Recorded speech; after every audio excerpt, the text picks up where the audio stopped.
Hello students, 11th class की BST में आज हम टॉपिक डिस्कस कर रहे हैं इंश्योरेंस का, जो आपके फर्स्ट चैप्टर के अंदर ये दिया हुआ है। इंश्योरेंस को हिंदी में बोला जाता है बीमा।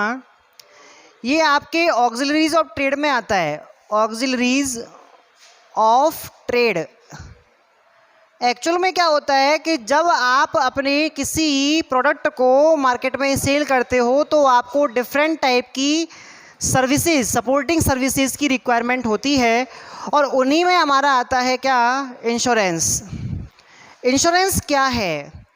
एक्चुअल में हमने पढ़ा है कि जो टर्शरी इंडस्ट्री होती हैं, टर्शरी इंडस्ट्री होती हैं, उनके अंदर आपके डिफरेंट टाइप की क्या होती हैं, सर्विसेज होती हैं, जिसमें आपके बैंक होता है, इंश्योरेंस होता है, कम्युनिकेशन होता है, वेयर हाउसिंग होता है, एडवर्टाइजमेंट होता है।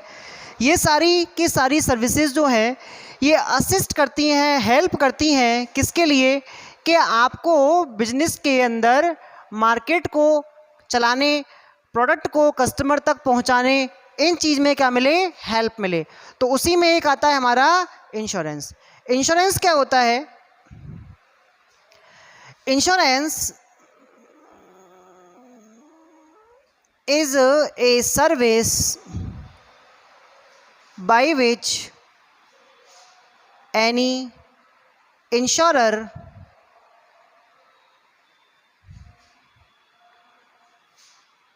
provide surety to compensate to insured in the condition of any damage or loss of asset, goods and life। तो कुल मिला के समझ में क्या आया है आपको कि इंश्योरेंस एक सर्विस है। सर्विस क्यों है? क्योंकि ये दिखती नहीं है, इंटेंजिबल होती है। मैंने आपको बताया हुआ है कि बिजनेस आपको दो तरह की चीज़ें देता है, एक देता है गुड्स, एक देता है सर्विसेज। जो गुड्स होते हैं वो टेंजिबल होते हैं, वो दिखते हैं। सर्विसेज इंटेंजिबल होती है, दिखती नहीं है। अगर मान लो मेरा इंश्योरेंस हो रहा है तो वो मेरे ऊपर आपको दिखेगा नहीं, तो इस कंडीशन में वो क्या है, एक इंटेंजिबल आइटम है, इसलिए क्या है, वो सर्विस है। इस सर्विस में क्या होगा, जिसके द्वारा एनी इंश्योरर, कोई भी एक इंश्योरर है, इंश्योरर को बोलते हैं हम हिंदी में बीमित, इंश्योरर को बोलते हैं हिंदी में बीमा करता। बीमा करता वो व्यक्ति होता है, इंश्योरर वो व्यक्ति होता है जो इंश्योरेंस करता है। जैसे कि इंश्योरेंस कंपनी, इंश्योरेंस कंपनी को हम इंश्योरर कह सकते हैं। क्लियर? तो ये क्या करेगा, प्रोवाइड्स श्योरिटी, श्योरिटी दे रहा है, विश्वास दे रहा है, वादा कर रहा है किसके बारे में, टू कंपेंसेट। टू कंपेंसेट मतलब क्षतिपूर्ति के बारे में। किसके बारे में? क्षतिपूर्ति के बारे में। टू इंश्योर्ड, इंश्योर्ड होता है बीमित। बीमित वो व्यक्ति है जो क्या करेगा, अपना बीमा करवाएगा, इंश्योरेंस करवाएगा। जैसे मान लो कोई ट्रेडर है, उस ट्रेडर ने अपने गोडाउन का इंश्योरेंस करवाया, तो वो ट्रेडर कौन कहेगा, उस ट्रेडर को हम कहेंगे इंश्योर्ड। क्या कहेंगे? इंश्योर्ड। उसने इंश्योरेंस लिया है तो वो इंश्योर्ड में आएगा। इन द कंडीशन ऑफ, अच्छा वो कंपेंसेट कब करेगा, ऑफ एनी डैमेज और loss of asset, goods and life. जबकि उस इंश्योर्ड की किसी संपत्ति को, असेट को, गुड्स को यानी कि माल को, या उसकी लाइफ को कोई डैमेज या लॉस होता है, तो ऐसी कंडीशन में जो इंश्योर्ड होता है उसको कंपेंसेट करने की श्योरिटी कौन देता है, इंश्योरर देता है। इस सर्विस को हम क्या बोलते हैं, इंश्योरेंस बोलते हैं। यहाँ तक समझ में आया होगा आपको। तो यहाँ तक अपन को समझ में क्या आया कि इसमें दो पार्टीज़ हैं, पहली है इंश्योरर और दूसरी है इंश्योर्ड। ये जो इंश्योर्ड है ये इंश्योरर से क्या करेगा, एक कॉन्ट्रैक्ट करेगा, कॉन्ट्रैक्ट। और इस कॉन्ट्रैक्ट में सारी की सारी बातें लिखी जाएंगी। होगा क्या कि इंश्योर्ड को अपने जो भी गुड्स, लाइफ, असेट या कोई भी किसी भी तरह का आइटम जिसका वो कंपेंसेशन चाहता है, जिसका उसको रिस्क समझ में आ रहा है कि इसको रिस्क हो सकता है, कोई भी किसी भी तरह की अनसर्टेनिटी उसके लिए रिस्क निकाल सकती है, रिस्क राइज कर सकती है, तो उसके लिए हम क्या कर रहे हैं, इंश्योरेंस करवा रहे हैं।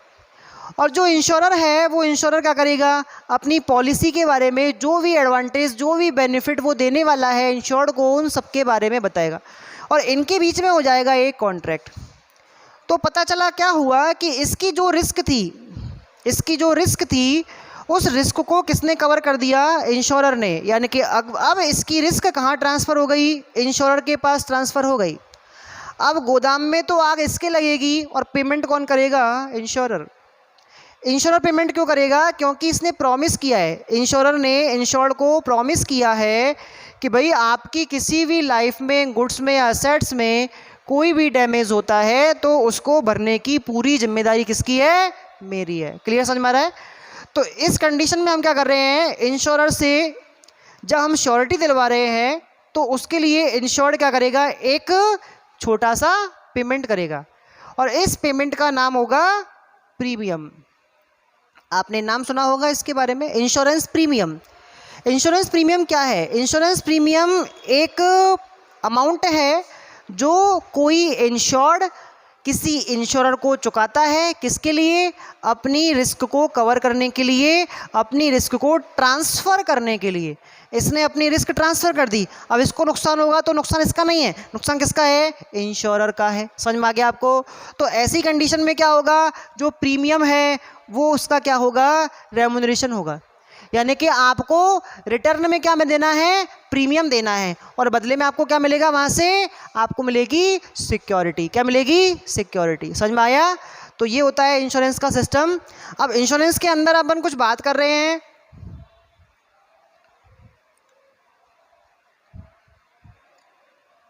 सबसे पहले हम बात करेंगे किसके बारे में, इंश्योरेंस के कैरेक्टरिस्टिक्स के बारे में।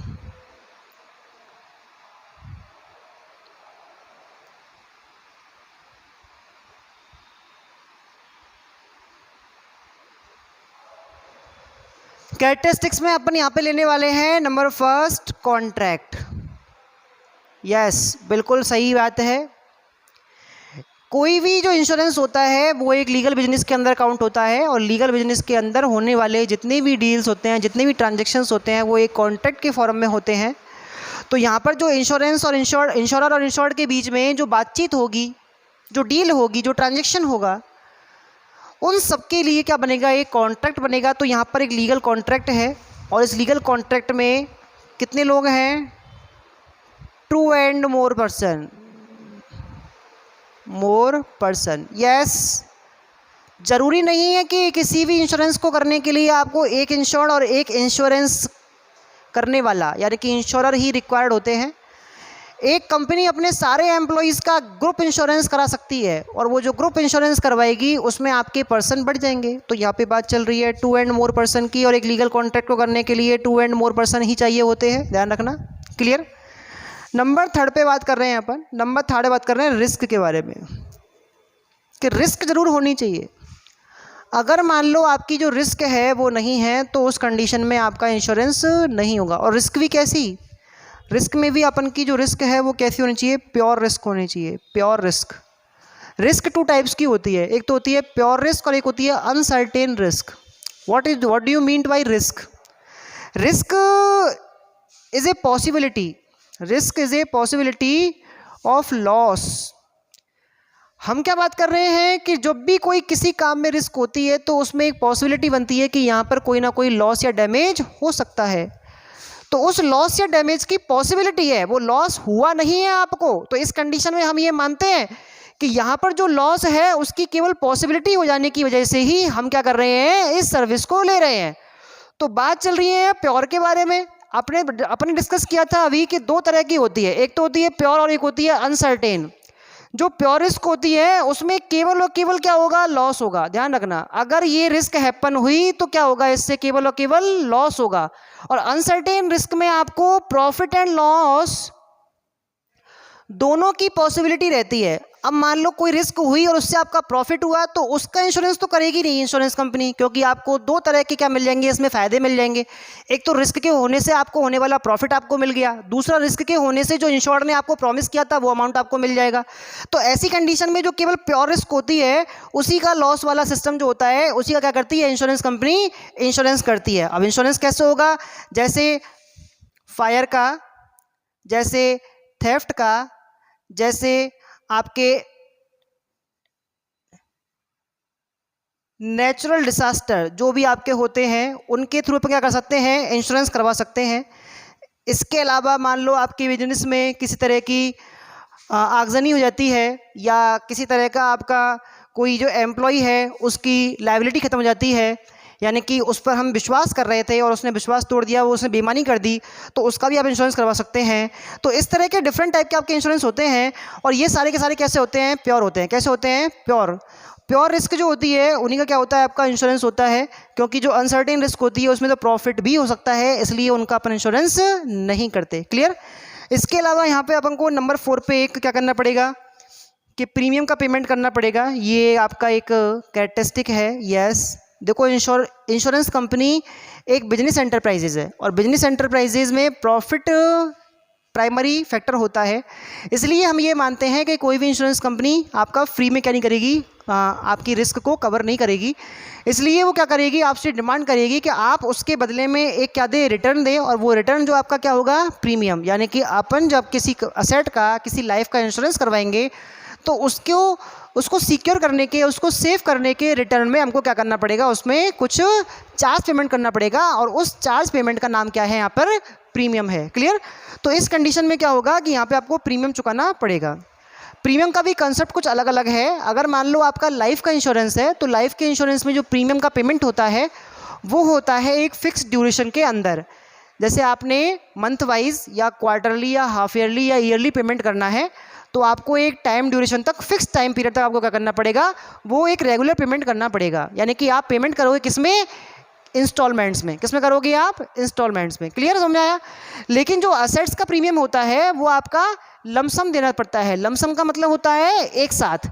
यहाँ पर आपको इंस्टॉलमेंट का कोई सीन नहीं है। जैसे मान लो आपने बाइक का इंश्योरेंस करवाया तो बाइक का इंश्योरेंस जो होगा उसमें आपको प्रीमियम एक साथ देना है। ऐसा नहीं आपको 500 रुपये पर मंथ देना पड़ेगा, सॉरी। लेकिन अगर आप लाइफ का इंश्योरेंस कराओगे तो लाइफ लॉन्ग तो आपका जो इंश्योरेंस होता है वो थोड़ा लंबा होता है, तो उस कंडीशन में आपका जो रिस्क कवर है वो भी कैसा हो जाएगा, लंबा हो जाएगा। इसलिए आपको जो प्रीमियम का पेमेंट है वो भी कैसा करना पड़ेगा, बार बार करना पड़ेगा। यानी कि जो आपकी इंस्टॉलमेंट्स है उनका कैलकुलेशन करके इंश्योरेंस कंपनी आपको बताएगी कि आपको कितना इंश्योरेंस प्रीमियम चुकाना है। क्लियर। तो इस तरह से आपने इंश्योरेंस का सिंपल इंट्रोडक्शन पढ़ा है आज। इसके बारे में हम नेक्स्ट लेक्चर में ढंग से डिस्कस करेंगे। इसके आगे की बातें जो हैं, इसमें कितने टाइप्स हैं, क्या इसके प्रिंसिपल्स हैं, उन सब के बारे में डिस्कस करेंगे अपन। ठीक है। आज के लेक्चर में बस इतना ही। Thank you.